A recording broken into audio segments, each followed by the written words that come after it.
Good morning. It's a real honor to be giving this TEDx talk at the Coady International School. Challenges. They come in all shapes and forms. There are various different sizes. And most often, they are set by other people. You want to do something, your parents don't like it, they think it won't get you a job, or your friends think you live in La La Land, or your teachers say that you aren't focused. Those are challenges that are part of daily life and that we all experience in one way or another. But when I started researching for this particular talk, I discovered something that surprised me. Every great man or woman has set his own challenge or her own challenge. It's not other people's challenges that mattered to them. It was the challenge that they asked of themselves. Take Mary Kom. People used to say that boxing is for men and not for women. And I thought I will show them someday. I promised myself, she said, and I proved myself. It's not often that we get to say words like that, and when someone does achieve it, we can only be delighted for them and hope for ourselves that we can do as well another time. My own challenge came in terms of confronting violence and seeing whether there were ways that we in our own lives and in the worlds that we live in our country could help make peace. It was 1984, the year that Indira Gandhi was assassinated. And most of you won't know this, but her assassination was immediately followed by a pogrom against the Sikhs in New Delhi and in some other cities in India. In the matter of 3 days, more than 3,000 people were really brutally killed. And it wasn't just the killing, it was the humiliation. Men were seized and their beards were torn off. People were set on fire with burning tires around their necks. And as the news came out, hundreds and hundreds of citizens of Delhi, including myself, poured out of our houses to go and stop the killing. We went into the by-lanes of East Delhi, of North Delhi, of parts we had never seen before. I had to help wounded families scrape the bones of their loved ones off the streets. As you can imagine, it was a horribly formative experience for me. But it was an incredibly important experience for me because I learned that as a citizen of my city, I could not sit there and watch other people killing the soul of this city. And I also learned that it only took one.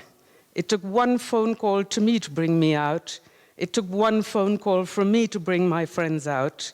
And if in 3 hours, more than 1,000 people could gather and commit themselves to rescuing people from burning houses and streets, to setting up shelters for them, to looking not only to their rescue and their survival for those few horrible days, but working with them for the next months and years to ensure that they could have new homes and new livelihoods, well then, there was huge hope for my city, and there was huge hope for my country as well. That was a lesson I didn't forget at all. Over time, my life went into dealing with other conflicts and seeing other ways in which citizens sought to make peace in their world. My next challenge came very much later, when the government of India asked me to work as an interlocutor for Jammu and Kashmir. And I discovered something that perhaps I had forgotten over the years. The most difficult thing of all is to deal with the suffering of other people. Your own suffering, you can somehow find a way to cope with. If you're lucky, you'll have family and friends to help you. You might have mentors. But other people's suffering, how do you deal with that? I sometimes felt in that 1 year that I acted as an interlocutor in Kashmir that my sole task was to be a sponge for the anger and pain that I heard every day, every hour. The phone calls would start at 7 in the morning. They would end at midnight. I opened a Facebook page only to reach out. Within days, it was full. I had 15,000 people writing to me every day. And 99.9% of the messages I got were messages of anger and hate. And I had to read them. And I had to reply. And I had to find some way every time of creating a space where people could come down from that high of rage and hatred and start to listen a little and to think a little. But again, what was the most hopeful thing for me was to find that actually it could be done. People did come down from their high of rage and their hatred. People did start to listen to each other. One of the most moving things for me was to see the wife of one of the dissidents in the Kashmir Valley. We did some role-playing exercises in the university. And one of the scenarios we looked at was the horrible war in Bosnia-Herzegovina, which was a war of different communities and different religions, as well as, obviously, international geopolitical circumstances that accompanied the end of the Cold War. And this young lady volunteered to act the role of a Bosnian Serb at a time when they were most hated across the world as people who had launched a war of aggression upon fellow citizens of different faiths and communities. Equally moving was to see the young lady who had to play the role of one of the persecuted communities in Bosnia-Herzegovina that was expelled in a war of what grew to be called ethnic cleansing. Now, in Kashmir, you had the Pandit community that had been expelled over the years of conflict from the 1990s on. This young lady was one of the Muslims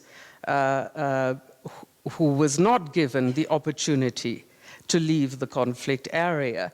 And again, you can imagine that in a situation of conflict, everybody is a victim. It doesn't matter which faith or which community. It doesn't matter that you might be a majority or you might be a minority. You're all equally victims of war and aggression and violence. But because a minority is more vulnerable, quite often it's impossible for the minority to understand that members of the majority are also victims.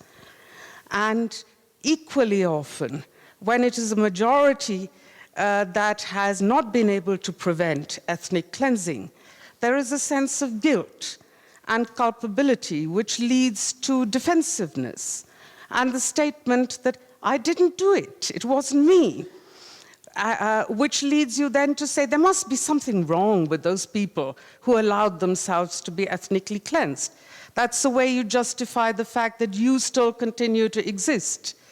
It's understandable, even if we cannot excuse it. It's still an understandable sentiment. And to see in this role play both people from minority and from majority communities beginning to understand that neither self-justification was adequate, that each had to sympathize with the sacrifices and the suffering of the other, was truly not only moving, but empowering. So then came the other question. If citizens are capable of change and are capable of taking perhaps the biggest challenge of all, which is the loss of somebody you love very much, and being able to move towards forgiveness, then why is it, or how is it, that we can translate that into a political process which will allow you to come to an actual resolution of the conflict, an actual moment of peace?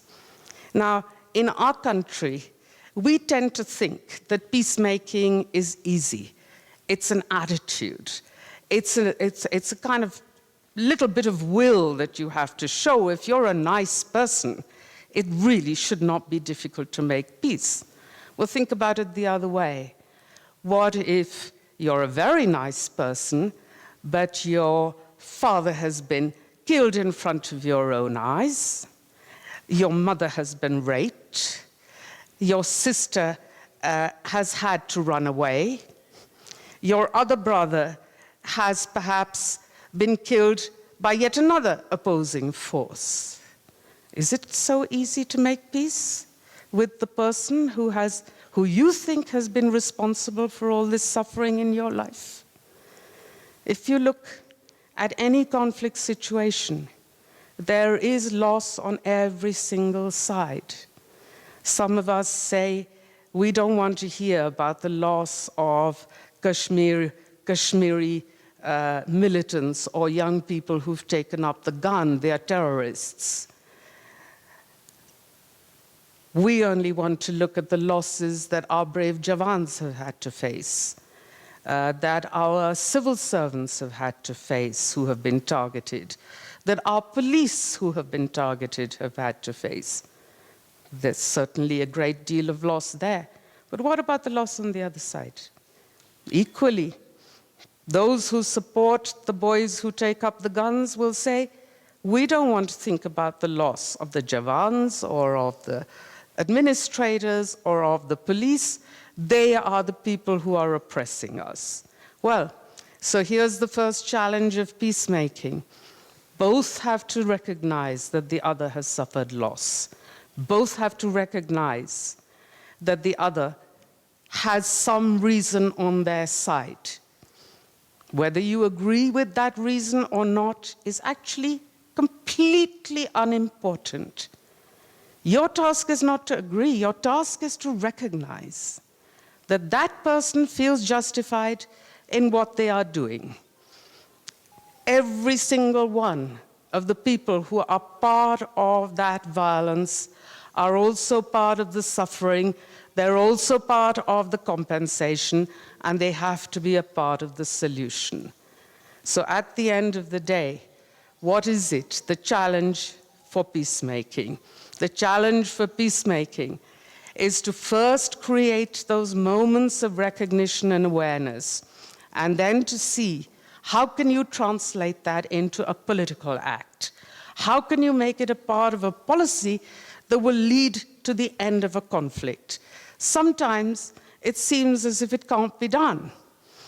It looks as if the suffering has been so very great that it's not going to be possible for people to forget and to lay the past behind them and to move forward. Yet it is a fact that it has been done. It has been done by statesmen who have found a way to take that little awareness and turn it into a political advantage. They've been able to sell to their publics that the sacrifice has paved the way for the resolution. And the resolution is always a compromise. So you can imagine what a huge political task it is to sell a compromise as a victorious sacrifice. Yet, it is so that it does happen, it has happened, and though unfortunately in our own mission in Kashmir it did not happen, we were not able to achieve those goals that we had set for ourselves. The truth is also that every peace process takes years, decades, and generally decades of sustained effort. If you have effort for 5 years and then a break, and then again an effort for another 5 years, and then again a break, all you do is prolong the suffering, and you prolong the time before you can reach a conclusion. If you can sustain a peace process for 10 years or more, then your chances of arriving at a real sustainable settlement are just that much higher. And that's something I know as an academic more than I do as an activist, because unfortunately, thus far in my personal life, I haven't seen it. A few more words for those of you who might want to engage in the task of peacemaking. In our country, you tend to be mocked and you tend to be scorned. Somehow in modern India, we seem to think that peacemaking is for the weak, not for the strong. Somehow we seem to think that the strong can dominate and force their way through. Well, of course, that is not the case. Everybody has enough strength in them to resist efforts at forceful conviction. Gandhiji once said, first they ignore you, then they laugh at you, then they fight you, and then you win. I think that's a very good statement of how things work in this country. Of course, I'm only 64 now, so I hope by the time I'm 80, I will have won. And I don't think that that's an unfair hope. I think it's quite realistic. Why should I not win at the age of 80? We all should. Finally, let me remind you of something else. Everyone believes that some goals are not achievable. We say to ourselves, we have a 5,000-year-old civilization. We are a very mature and sophisticated country. And then we turn around and we have our nice young anchors on television, all yelling and shouting at their guests, as if their sole purpose and function in life is to browbeat everybody else into submission. Great achievement for a 5,000-year-old civilization. Let's see. Maybe our young men and women will grow up a little bit. Perhaps when they are 40, they will be a different type of an anchor. Perhaps they will be anchors who will actually bring people together into a dialogue rather than into a confrontation. Is it that we create confrontations in order to forget the greater, more harder elements of life that we have to deal with? One of our favorite phrases in our country is, give me a little mirch masala. And we really especially like mirch masala in television debates. Yet there is a really serious element over here. The mirch masala that we hear day in and day out on our electronic and social media has impacted us as a polity in the gravest and most ugly of ways. We seem to be becoming a people who do not want to listen to each other. If we continue in that way, we will never be able to live at peace, and we are a country of 1.3 billion people. We need peace more than most people do. So I hope that we can go back to what we learned from our great ones, that you must persist, but more important than that is the dream that you have, the imagination that you let free. Imagine the world that John Lennon told us about. Imagine the world that we read in the Bhagavad Gita or in the Ramayana or in the Mahabharata. We can imagine great and glorious worlds for ourselves. And as Mandela said, it seems impossible until it's done. And then it's not impossible at all. Thank you.